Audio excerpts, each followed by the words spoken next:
Welcome to our special Educare. তো তোমরা যারা WBSSC গ্রুপ সি এবং গ্রুপ ডির এক্সাম দিয়েছো, তো তোমাদের প্রত্যেকের জন্য আজকের ভিডিওটা খুব গুরুত্বপূর্ণ হতে চলেছে। তাই শুরু থেকে শেষ পর্যন্ত দেখবে, একদম স্কিপ করবে না, কারণ প্রত্যেকটা সেকেন্ডে প্রত্যেকটা মিনিটে আমি কিন্তু তোমাদের এমন সব গুরুত্বপূর্ণ আপডেট দিতে চলেছি যা তোমাদের খুব গুরুত্বপূর্ণ এবং হেল্পফুল হবে। তো তোমাদের আমি যে বিষয়টা নিয়ে আজকের এই ভিডিওতে আলোচনা করব সেই বিষয়টা হচ্ছে প্রথমেই কাট আপ রিলেটেড। তোমাদের এক্সপেক্টেড কাট আপ কত যেতে পারে আফটার তোমাদের যে 17%, 7% এর কি ঝামেলা, অর্থাৎ ওবিসি কেস রিলেটেড যে একটি বিষয় চলছে, এই বিষয়টা কমপ্লিট হওয়ার পর তোমাদের এক্সপেক্টেড কাট আপ কী যেতে পারে। এর পাশাপাশি তোমাদের যে ভ্যাকেন্সি, সেই ভ্যাকেন্সি বাড়ার কি কোনো সম্ভাবনা আছে কি নেই। এর পাশাপাশি তোমাদের আমি যুক্তি সহকারে বুঝিয়ে দেবো যে তোমাদের ওবিসি কেসের যে নতুন পলিসি সেটা লাগু হবে কি হবে না, এটা কিন্তু আমি একদম তোমাদের যুক্তি সহকারে বুঝিয়ে দেবো। তো তার আগে বলে রাখি, ভিডিওটি যারা প্রথম দেখছো, এটা কিন্তু আমাদের সেকেন্ড ইউটিউব চ্যানেল। তো যারা প্রথমবার ভিজিট করছো, প্রত্যেকেই চ্যানেলটিকে সাবস্ক্রাইব করো এবং পাশে থাকা বেল আইকনটি প্রেস করে দাও এবং ভিডিওটি প্রত্যেকটি গ্রুপে বন্ধু বান্ধবদের মধ্যে শেয়ার করে দাও, যাতে ভিডিওটি বেশি সংখ্যক মানুষের কাছে পৌঁছে যায়। তো তোমাদের যদি ব্যক্তিগত কোনো কমেন্টস থাকে এই ভিডিওটি দেখার পর, অবশ্যই কমেন্ট বক্সে জানাবে। আমাদের টিম তোমাদের খুব দ্রুত সেই রিপ্লাই দিয়ে দেবে। তো দেখো, সবার প্রথমে যে বিষয়টা আমি আলোচনা করব, এক্সপেক্টেড কাট আপ কত যেতে পারে। তো তোমরা প্রত্যেকেই জানো যে তোমাদের যে WBSSC গ্রুপ সি এবং গ্রুপ ডির এক্সাম হয়েছিল, এর নোটিফিকেশন কবে দিয়েছিল? এর নোটিফিকেশন কিন্তু তোমাদের দিয়েছিল অক্টোবর মাসের 9 তারিখ 2025 সন। কবে? অক্টোবর মাস 9 তারিখ অক্টোবর মাস 2025। কিন্তু তোমাদের যে ওবিসি রিজার্ভেশনের যে মামলা, এর যে মামলার যে কলকাতা হাইকোর্ট থেকে যে রায়টা বেরিয়েছিল, সেটা কবে বেরিয়েছিল? সেটা কিন্তু বেরিয়েছিল 2024 সনের মে মাসে, 22শে মে 2024 কিন্তু তোমাদের এই ওবিসি সংক্রান্ত মামলার রায় দিয়ে দিয়েছিল, যেখানে 3টে কথা ক্লিয়ারলি মেনশন ছিল। যারা সরকারি সুবিধা, অর্থাৎ যারা কোনো চাকরি করছে এই রিজার্ভেশন পলিসিকে কাজে লাগিয়ে, বা যারা কোনো পরীক্ষায় উত্তীর্ণ হয়ে গিয়েছে অলরেডি, বা যারা কোনো অনগোয়িং প্রসেসে আছে, এই 3 ধরনের ক্যান্ডিডেটের কোনো ইম্প্যাক্ট পড়বে না। কিন্তু যেহেতু তোমাদের এই যে এসএসসি গ্রুপ সি এবং গ্রুপ ডির যে নোটিফিকেশান, এটা যেহেতু তোমাদের 2025 সন, অর্থাৎ প্রায় 1 বছর পরে এসেছে তোমাদের ওবিসি মামলার রায়ের, তাই এই ক্ষেত্রে কিন্তু এই যে এসএসসি গ্রুপ সি এবং গ্রুপ ডি, এটা কিন্তু সেই সময় অনগোয়িং প্রসেস ছিল না। এবং হাইকোর্ট থেকে যে রায়টা দিয়েছিল সেখানে স্পষ্ট মেনশন ছিল যে যেদিন এই রায়টা দিয়েছে তার পরের থেকেই এই রায়টা কার্যকর হবে, অর্থাৎ তার আগে এর কোনো ইম্প্যাক্ট পড়বে না।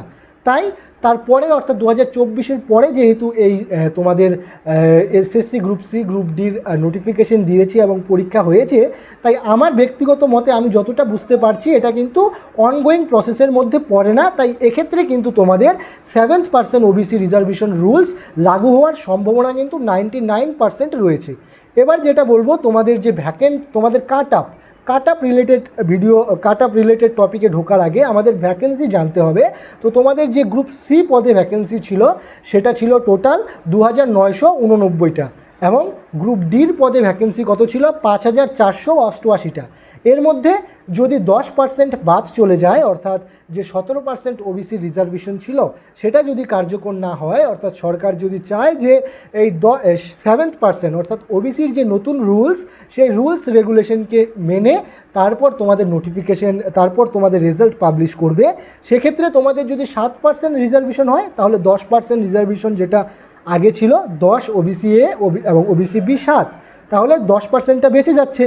এই 10% বেঁচে যাওয়ার কারণে কিন্তু যারা জেনারেল আছো, যারা ওবিসি, যারা সেন্ট্রাল লিস্টেড ওবিসি আছো, যারা ইডাব্লিউএস আছো, যারা এসটি আছো, যারা এসসি শিডিউল কাস্ট আছো, প্রত্যেকের জন্য কিন্তু সুবর্ণ সুযোগ। কারণ তোমরা 10% সিটে কিন্তু তোমাদের জেনারেলে যখন 10% সিট কনভার্ট হবে, সেই সময় কিন্তু তোমাদের যারা এসটি আছো, যারা ইডাব্লিউএস আছো, যারা এসসি আছো, তারাও কিন্তু জেনারেলে বেশি সংখ্যক ক্যান্ডিডেট এন্ট্রি নিতে পারবে, কারণ জেনারেলে সেই সময় ভ্যাকেন্সি বেশি থাকবে।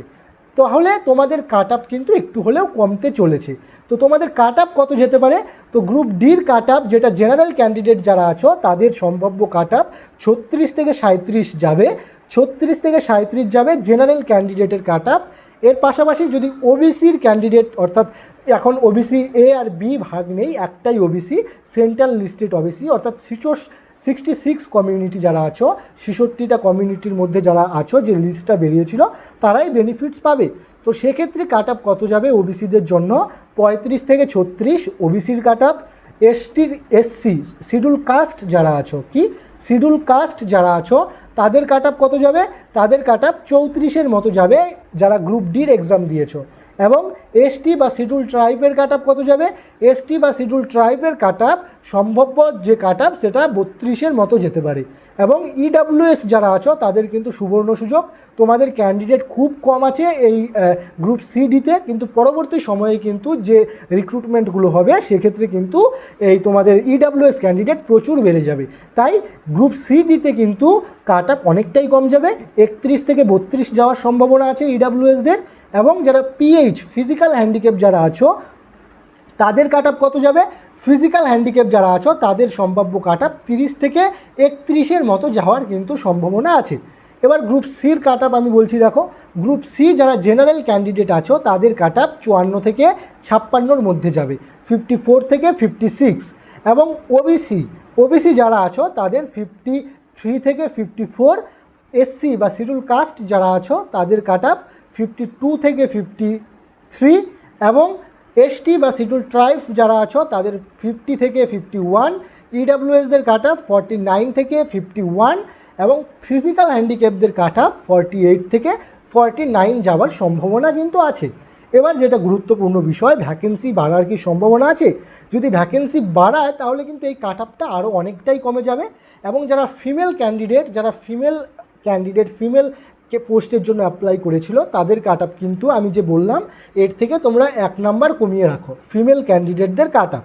এবার তোমরা বিভিন্ন জোন ওয়াইজ কাট আপ 1-2 নাম্বার এদিক সেদিক হতে পারে, এটা কিন্তু তোমরা আমি যেটা অ্যাপ্রক্স যেটা একটা বেসিক কাট আপ সেটা কিন্তু আমি অ্যানালিসিস করে দিলাম, এটা একদমই আমার ব্যক্তিগত অ্যানালিসিস।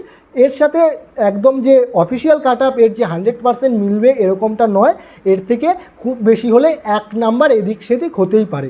তবে সম্ভাব্য যেটা কাট আপ এটা কিন্তু এরকমটাই আসতে চলেছে। এবার ভ্যাকেন্সি বাড়ার কিন্তু চরম একটা সম্ভাবনা আছে। কেননা আগামী জুন মাস, এটা জুন মাসের আজকে 1 তারিখ, জুন মাসের 3 তারিখের আগে কিন্তু সমগ্র ডিপার্টমেন্টকে বলেছে তারা যেন তাদের বিভিন্ন পোস্টে যত ভ্যাকেন্সি আছে সব ভ্যাকেন্সির পূর্ণাঙ্গ লিস্ট যাতে গভর্নমেন্টের কাছে পৌঁছে দেয়।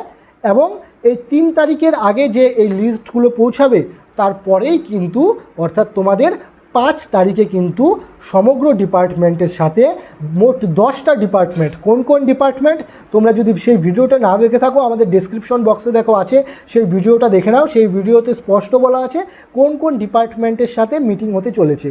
এবং এই 10টা ডিপার্টমেন্টের মধ্যে থেকেই তারা কিন্তু সমগ্র ভ্যাকেন্সির এগেনস্টে রিক্রুটমেন্ট শুরু করে দেবে। তো এর জন্যই কিন্তু এই 10টা ডিপার্টমেন্টকেই ডেকেছে যে পরবর্তী তারা যে কোন কোন নিয়োগ পেন্ডিং আছে, কোন জায়গায় কত ভ্যাকেন্সি যে লিস্টটা দেবে, সেই ভ্যাকেন্সির এগেনস্টে তারা যে রিক্রুটমেন্ট চালু করবে সেটার রুলস কী হবে, সেটার রেগুলেশন কী হবে, এই সমস্ত বিষয় নিয়েই কিন্তু সেই 10টা ডিপার্টমেন্ট প্লাস ফাইন্যান্স ডিপার্টমেন্টের সাথে কিন্তু মাননীয় মুখ্যমন্ত্রীর একটি গুরুত্বপূর্ণ মিটিং আছে আগামী 5 তারিখে। তো তোমরা সেই মিটিংয়ে আমি অনুরোধ করব প্রত্যেকে নজর রাখো, নিউজ চ্যানেল হোক বা বিভিন্ন সোশ্যাল মিডিয়া প্ল্যাটফর্মে হোক তোমরা নজর রাখো। এবং তোমরা পারলে তোমাদের যে আশেপাশের যে লোকাল এমএলএ বা যে উচ্চপদস্থ কর্মীরা আছে, তুমি যে ডিপার্টমেন্টের জন্য প্রস্তুতি নিচ্ছ সেই ডিপার্টমেন্টের যে উচ্চপদস্থ কর্মচারীরা আছে তাদের কাছে ডেপুটেশন দাও, তাদের কাছে নিজের মন্তব্যগুলো তুলে ধরো যাতে তারা এই বিষয়গুলোর উপর বেশি করে ফোকাস করে।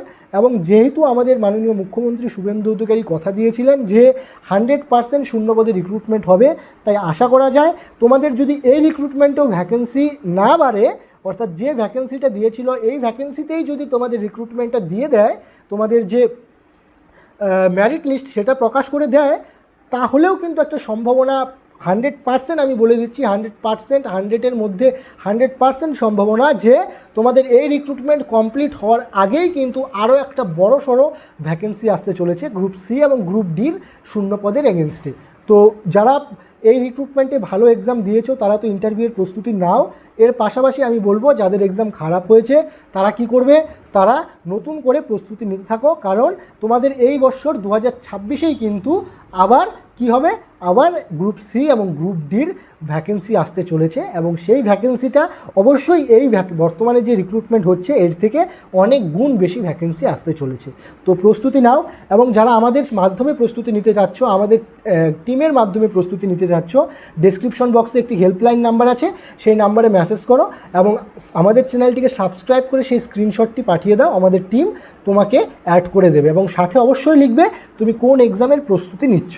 তো এই ছিল আজকের আপডেটটি ভালো লাগলে বন্ধুবান্ধবদের মধ্যে বেশি বেশি করে শেয়ার করো এবং অবশ্যই চ্যানেলটিকে সাবস্ক্রাইব করো, কারণ ভিডিওগুলোতে এত ভিউজ হয় কিন্তু আমি দেখতে পাচ্ছি কেউ তোমরা সাবস্ক্রাইব করছো না।